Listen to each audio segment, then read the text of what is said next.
All right, good morning.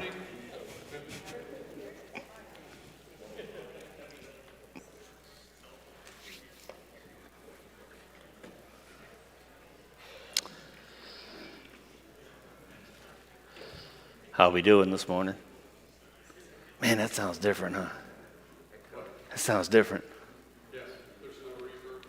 Is that clear for you guys? Can you hear okay? Not really. Some things never change. A lot of echo. Put this on, you can hear him perfect.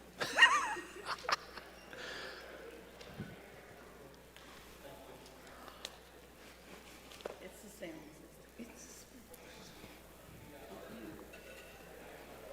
Okay.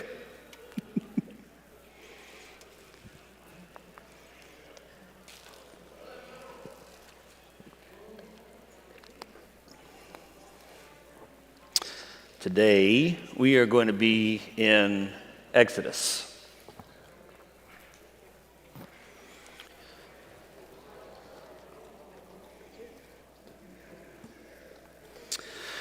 So we have today and next Sunday will be the last class in this series. And we're going to start our fall class and give you a little heads up about what that's going to be about. I've titled it, The Soil of the Soul.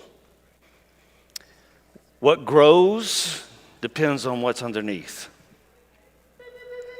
Have you guys any gardeners, planters? There it is. Any guys? Anybody plant, garden? No? Nothing? Wow, this is the first. No flowers? They don't do vegetable gardens? No. Yeah. You know, sure you understand this, that certain plants have to have certain types of soil to grow. Some plants just on a basic level, right, have to have well-draining soil, right? Like a lot of your plants that thrive in arid or desert climates have to have well-draining soil. And some have to have soil that is more moisture control, can hold various types of, let's just say a various chemical makeup, okay? And this metaphor is used throughout Scripture. But what we're really going to be talking about is the heart, okay? Guys, remember, there's a parable we refer to as the parable of the sower. I think it should be the parable of the soils, because that's really what it's about. The sower goes out and sows seed, and it falls on various types of ground, right? You guys familiar with that parable? No? Okay. It's okay. I know it's early. There's some coffee already made. It's pretty smooth. It's pretty smooth. And that parable really is about the various types of soils, and the soil is our heart. And it really explains the process that our hearts go through in response to us hearing the word, okay? And that's really what I want us to talk about. So it's going to be a quarter where we talk about the heart. We talk about the nature of the heart. We talk about the various things that are in the heart. We might say hindrances from growth. We talk about, give a couple of examples of what it looks like to maybe, should we say, till the soil, what change really looks like. It's going to be all about the heart. And if you want to know why you produce the fruit that you produce, look at the soil, right? We look at the heart. So there is a phrase, I use it a lot, and it's your system is perfectly designed to yield the results you get. Anybody's ever heard that before? Your system is perfectly designed to yield the results you get.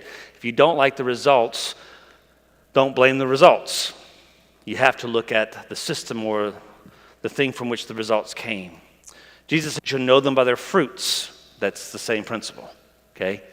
You don't expect to get lemons from an apple tree, do you? If you do, you might want to go see somebody, right? So that's the point, okay? So I'll give you a little bit more heads up next week about what we're going to be dealing with, and I'm really looking forward to it. I think it's going to be good. So there's a couple of events we talked about last week, a couple of events in the life or the history of the Israelites that are pretty significant, and arguably so, I think, that the Exodus is probably the most significant event, at least should we say in the Old Testament history, in the eyes of the Hebrews, Hebrew people.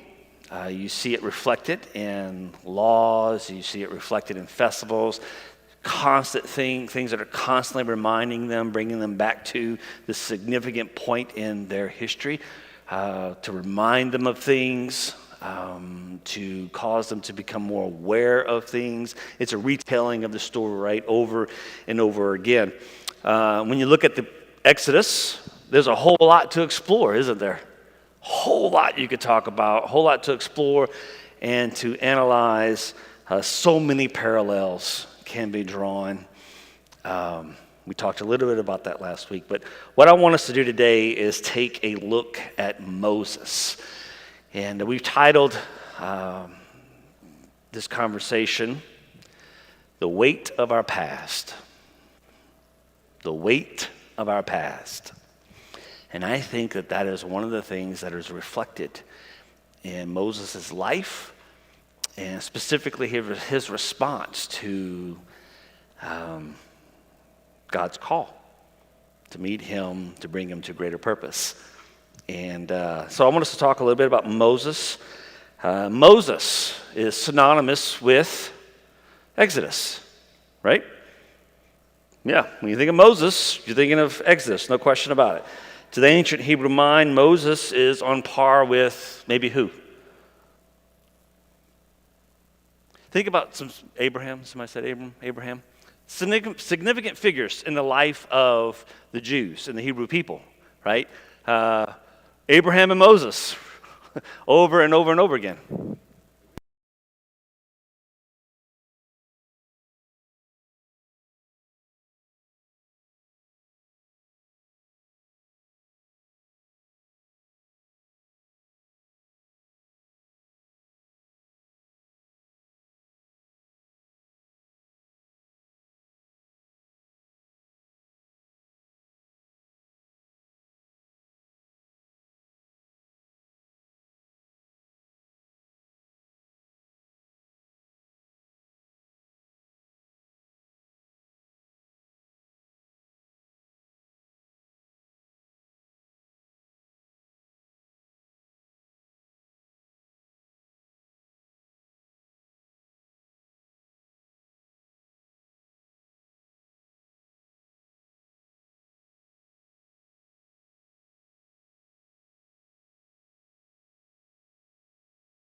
Yeah, being usurped, right? Losing control. And the fear, remember verse 10, in the event of war, they will join themselves to those who hate us and fight against us and depart from the land. So they're afraid that the Israelites are going to leave Egypt. Okay? But when ends up happening?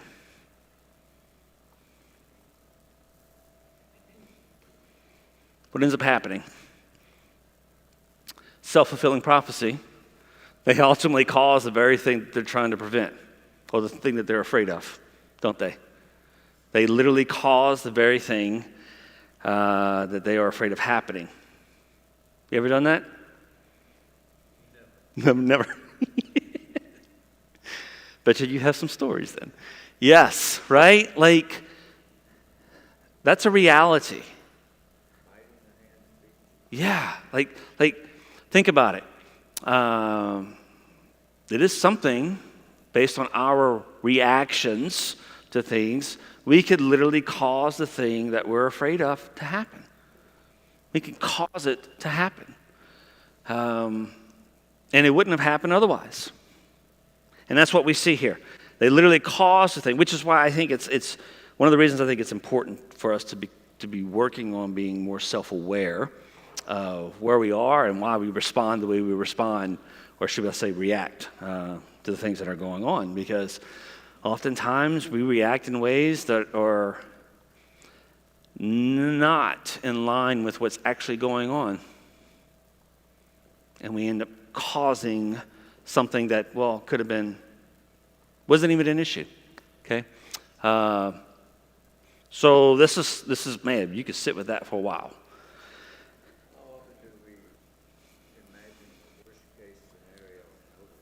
Yes. How often do we imagine the worst case scenario and overreact? And then what happens? Right? Yeah, the worser case happens. Right? A lot of things could have been prevented or not happen, right? Or they happen as a result of our response to things, especially, man, when we misread what's going on. Okay? Fear can do a lot. Fear can do a lot. All right, so verse 15 through 21, Pharaoh tries to conspire with the midwives to get them to kill any boys that were born. Did that work? Nope. Verse 22 commands that all the sons born be cast into the Nile, but daughters could live. That's chapter 1. Let's go to chapter 2. Moses was born in the middle of all of this. That's why chapter 1 is important. You got to understand context. He is born in the middle of all of that traumatic stuff, okay? A lot of stress, a lot of trauma. And he ends up being raised where?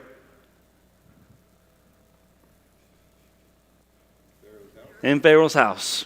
In Pharaoh's house, right? It's interesting. Moses was actually, for a time, raised by his own mother, wasn't he? For the first couple of years, at least.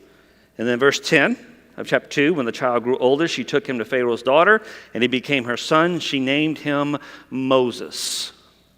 The birth and the childhood of Moses is filled with all sorts of twists and turns. It literally goes from like dire straits to being, at least in his context, probably the best possible situation that he could find himself in. Would you agree? I mean, come on. Right? I mean, so then Moses makes a decision that really disrupts all that he has going on, doesn't he? Yeah, he does. Exodus chapter 2, verse 11 and 12. What does Moses do? Kills an Egyptian. There's some things there, right? Yeah. He kills an Egyptian and tries to hide the evidence, right? Verses 13 and 14. The next day he comes across two Hebrews fighting, and he tries to, resolve, that situation, break it up. Well, what happens? They call him out, right? Kind of like, man, hypocrite? Like, really? So you're going to do to us what you did to, right? So Moses, in that moment, fear kicks in, right? Oh, this is known. And then what's going to happen if it reaches Pharaoh's ears and so forth and so on, right? So instead of facing, verse 15, what he done? What does he do? He runs. He runs. Now, on the one hand, what would you do? He could have been feeling himself entitled. What's going to happen? Sure. Mm-hmm. Right? Yeah. If you found yourself in Moses' situation, what would you do? Try to explain it away to them, huh? Huh? This is why I did it. Yeah. You know? Okay. But what does he do? He runs. And I think that reflects, and again, we can sit here and we talk about all the factors and his thinking and all the reasons why we can explain it away. But at the end of the day, it reflects what we oftentimes do. We run from the things that we need to face. And I'm suggesting to you that what Moses does here is he runs as opposed to facing what he needs to face. And does it go away when you don't face it? No, it doesn't, does it? Do you think Moses has to at some point come to terms with this event right here? Does he ever have to deal with the consequences of what's going on here? Yeah, he does. That's what I'm hoping to show you here this morning. So up to this point, let's think about it. Moses is a Hebrew living in Pharaoh's palace. It's pretty good. Pretty good setup, right? I would think so. Pretty good setup. From one perspective. I get we can sit here and we can talk about other things and look at it from various perspectives, but just look at this from the perspective of being human and living in this world, real life experience, real life situations in the context. He's got it set up pretty good. Verses 16 through 22, now he is going to experience what it's like to be a foreigner in a foreign land, right? He's in Midian. He finds a wife. Verse 22 has a son who he names Gershom, saying, this is interesting. Now take notice of this. Names mean something. So he names him this name. Why?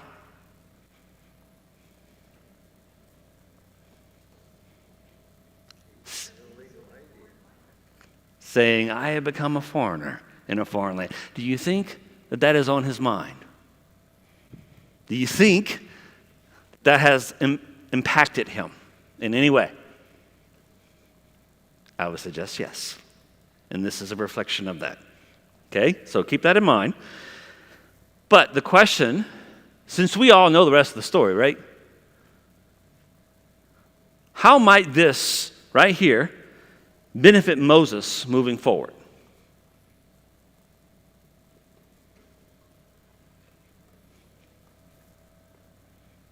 How might him being a foreigner in a foreigner's land benefit him moving forward?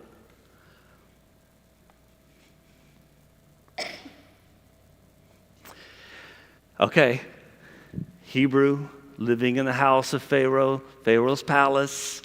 Where are his people? Where's his heritage? They're over here building stuff. They're being oppressed. He's living it up, right? It's a complex thing. It leads him to killing an Egyptian, burying him, trying to be the resolution and maybe the hero for the Israelites. I don't know. But regardless, it doesn't work out, does it? Like what he thought how it would unfold doesn't work out. And his fear kicks in, and what does he do? He runs. He ends up being a foreigner in a foreigner's land. How might that benefit him moving forward? Who do you think he might better relate to now?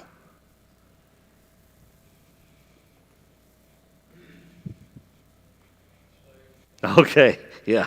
Now he's going to be able to, I think, be more relatable to the Israelites. Okay, Paul.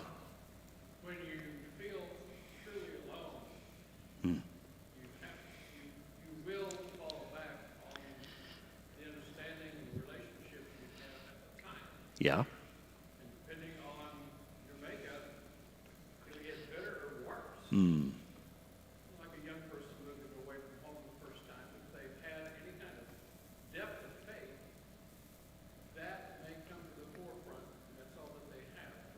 Yeah. Moses still has those underpinnings. Yeah. Yeah. It's good. Okay? So you see how this, is that relatable at all to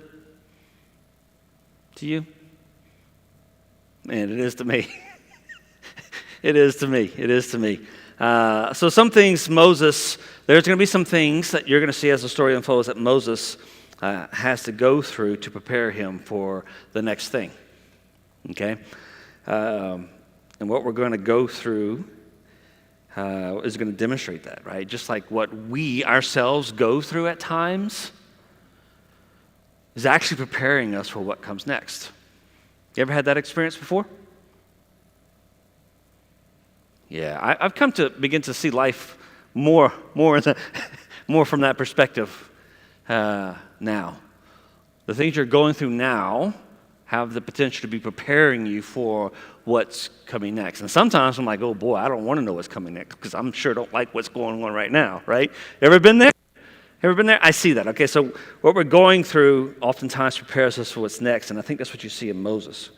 But remember that what Moses goes through, just like us, is going to give him strength, okay? It's going to give him some strength to not run, but patiently endure. Think about this. When he finds himself in front of Pharaoh, how many times?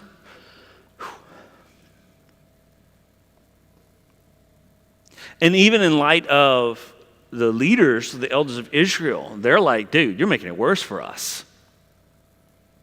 Moses finds himself in a situation where he could easily respond the way he had in the past. By doing what?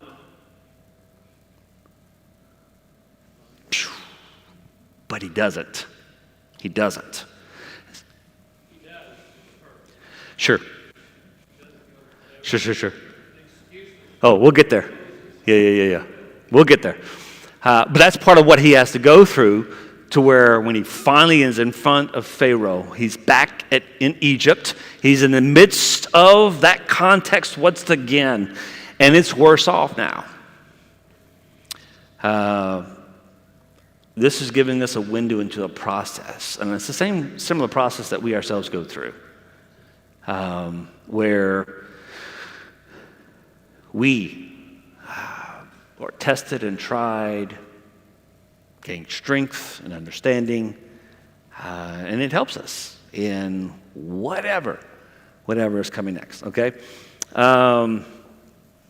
So Moses is carrying around some baggage, okay? He's carrying around some baggage, and he is going to have to face it in the process. Exodus chapter 2, verses 23 through 25.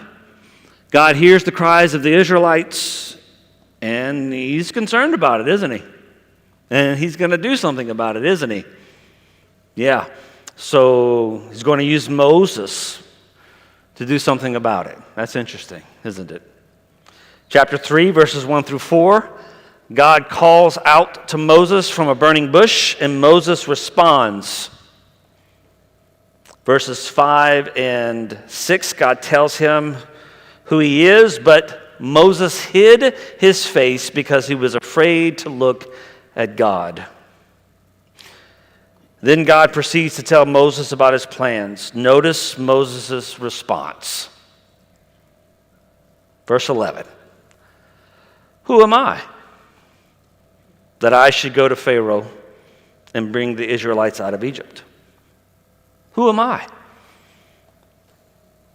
Now Moses, again, remember, is going from this guy living in Pharaoh's palace, being somebody, to being this foreigner in Midian, a nobody. From his perspective, at least. When I think about it, from his perspective, I think he might as well have been a slave in Egypt. But I also believe that too, moving forward. Some people think that, or maybe we look at this and we think that the Pharaoh that Moses is standing in front of is the same Pharaoh in whose house Moses lived. There's debate over that, and there's really no concrete way of knowing. I mean, there's all sorts of things. My approach is that it's not the same guy. I don't believe it's the same Pharaoh, okay? So moving forward, I'm not assuming that Moses is going to stand in the front of the Pharaoh who was in power when he was growing up, okay? But again, let's look at this from Moses' perspective now. Who am I? Why me? And we could talk about all maybe the things that we would feel, maybe why we might respond in that way. At the end of the day, just remember, Moses has gone through some things. We're told about specific things, and we got to keep that in mind, at least, because that had an impact on him, okay? And he is standing before God, and I think that he's feeling pretty inadequate. Would you agree?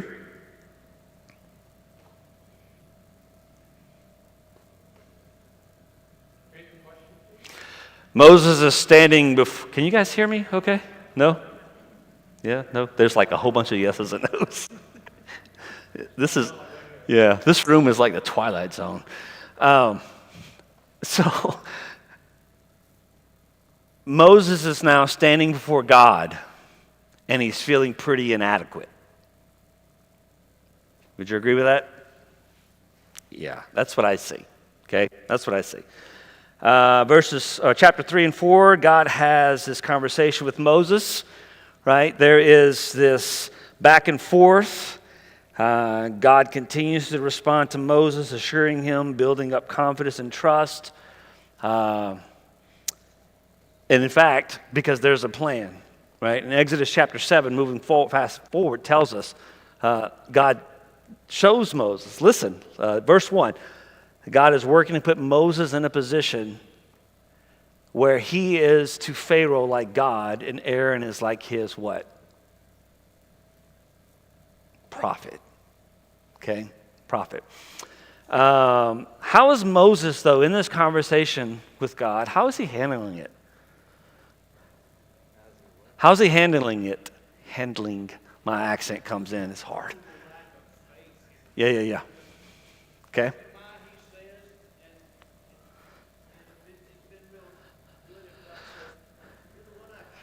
Yeah, right.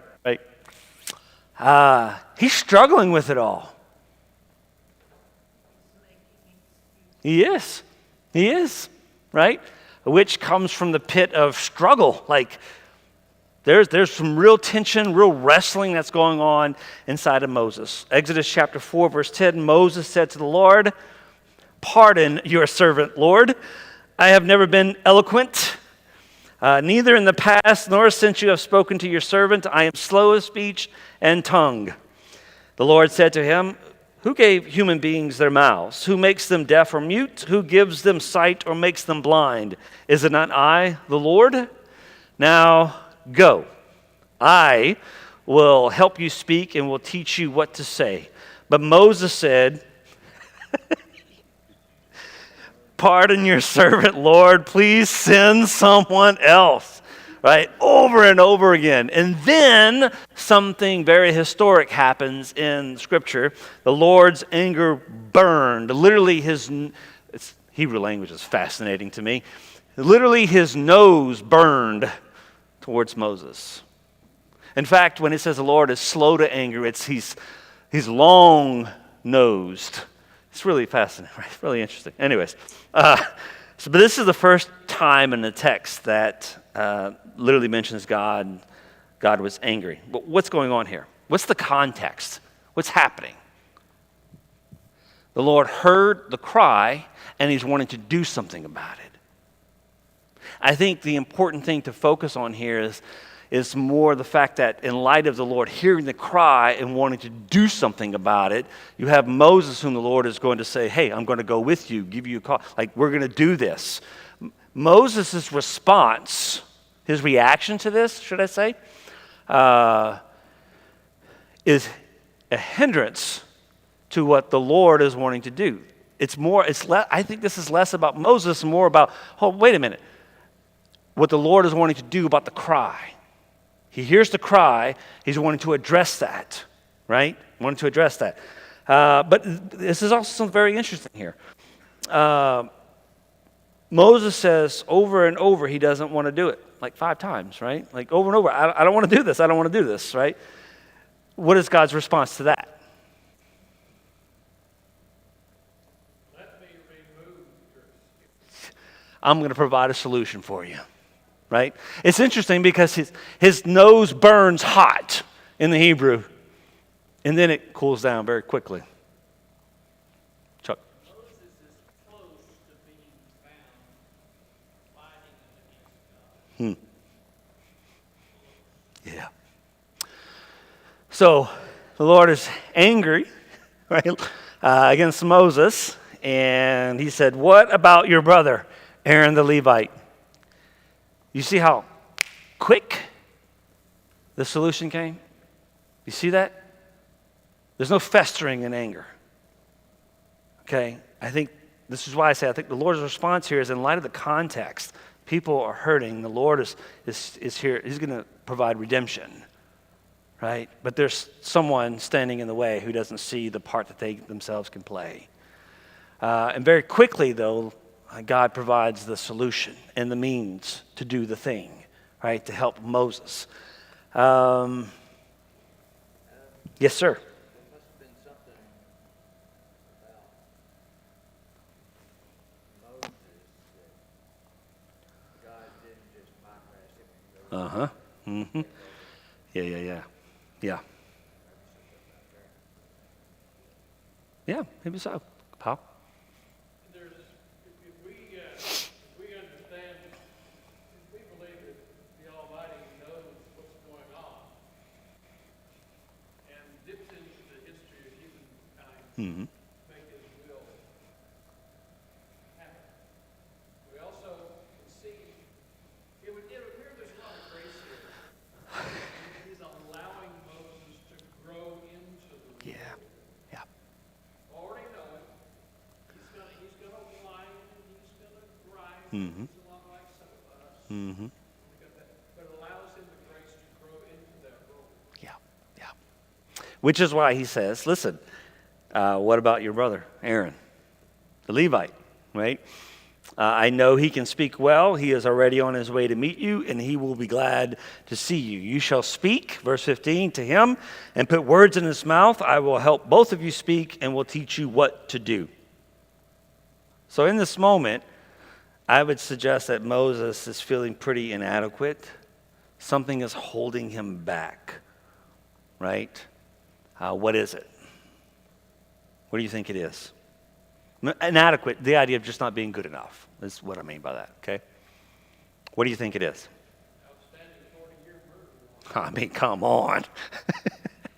The past is weighing him down, okay? The past is weighing him down. And even we understand this, like even in our own inadequacies, that usually comes as a result of like the stored negative emotional memory from the past, okay? And something in the present activates that memory or triggers it, okay?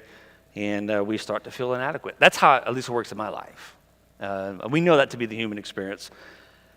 Could it perhaps be from when he killed the Egyptian, right? And the Hebrews' response even, and then Moses' reaction to that, fleeing, right? All of that is pretty traumatic experiences.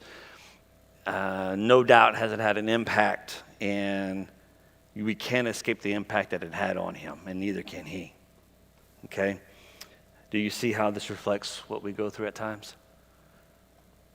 Do you see the influence in the present that our past can have on us if we don't face the things that we need to face? Whether they're in our control, they happen to us, or out of our control. I think any counselor or therapist worth their money will tell you, okay, that, listen, as a child, you may not have received what you needed, and it was completely out of your hands, like it was out of your power. But at some point, as an adult, when you recognize that you didn't receive those things, it's now your responsibility to make sure that you face that, address that, and get the things that you actually need, okay? And we might say that part of that is like taking responsibility. Now, yes, that was completely out of your control, and you can't change that, but you can change now, and you can control what you can control, right? And that plays into this, okay? Our past has an impact on us and can weigh us down. And oftentimes it is reflected in our reactions to what's going on around us, okay? We can't escape that. We can't escape that. That is a reality. So in so many ways, Moses, I think, reflects what we go through when we have things from our past that weigh us down. Again, it could be something that happened to us or some guilt from something that we have done, right? Something that our reaction to the circumstances. Would you agree that it has the power to hold us back? Okay, Bob. Kim used to work with young women many, many years ago, and she found a pattern, which probably others that around the age of 35 to 40, the young women who were abused Yeah. begin to act out, Mm-hmm. and it cycles back into their own lives. Yes. That's something, I worked for an organization. It was fascinating work where it's a life recovery program, and we saw this a lot with the men and the women. And we had a big pool of people. It wasn't just, we had 5 campuses, total of 300 beds, 3 men's facilities and 2 women's facilities. And on average, we probably had about 250 to 270 residents. It's a 12-month on-site living program. And these were filled with people who were homeless, coming off the streets, drug addicts, coming out of prison, just basically had burned all the bridges, had nowhere else to go, and it was either going to be in the grave or up, right? And that was one of the hardest things to help people realize was the impact that their past had, because it was so traumatic and they had worked so hard to push it back, to run from it. Moses literally ran from it, okay? He literally ran from it, but we'll run from it still being in it, and so many different ways. And man, the mazes we create in our mind to hide from the past is pretty incredible. It can be pretty incredible, but there is a cycle, okay? There is a cycle that you see, which is, man, oftentimes in programs like this is why you have people who come, they do well, and then they find themselves eventually coming back in, right? Just, I think, demonstrates the value of actually facing and addressing things that happened to us in our past. And I think that's part of what's reflected here, right? The things that happen in our past, they can hold us back. How do they hold us back? I have 5 minutes. How do they hold us back? How? At least one way to describe it, psychologically they can hold you back. They may not literally hold you back, but psychologically, Okay. maybe. Yeah. Because they can have us believing things about ourselves that aren't true, right? Right? Oftentimes we're believing a lie about, that causes us to believe a lie about ourselves, about the world around us, about people. Maybe believing a lie about what we're capable of. Do you see the recurring theme here? Lie, right? Boy, that'll preach. We can go for that for a while. If it's something that we've done, could be carrying shame. There's a lot of things that could hold us back, right? But what we need to do, just like Moses, and I think, man, you could sit with this for a long time with Moses and his relationship with God and how God meets Moses. And Moses butting heads. He's like, I don't want to do it. Nope. I don't want to do it. I don't want to do this, you know.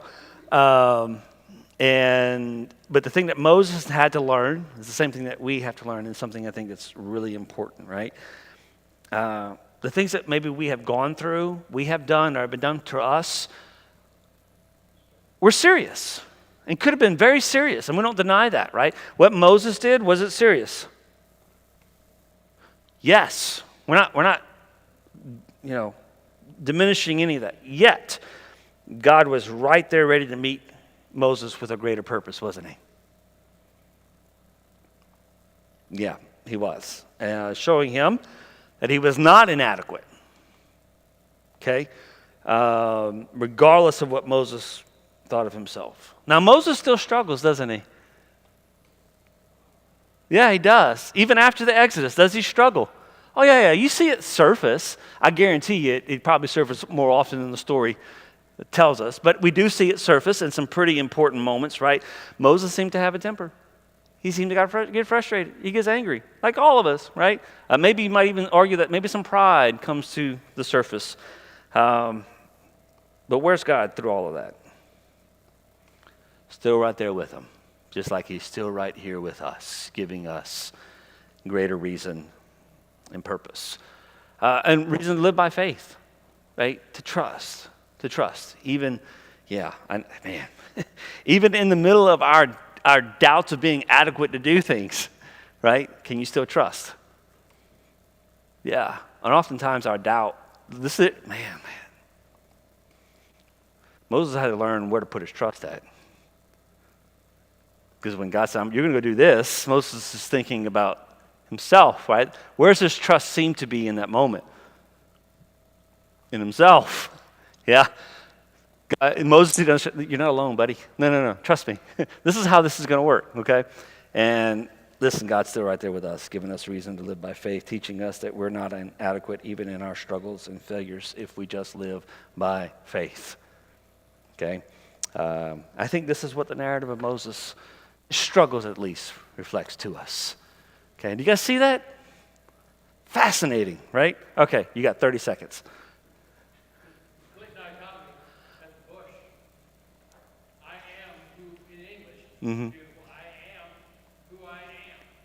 Moses said, I am who I used to be and will never quit. That's good. Okay, thank you guys. We're done.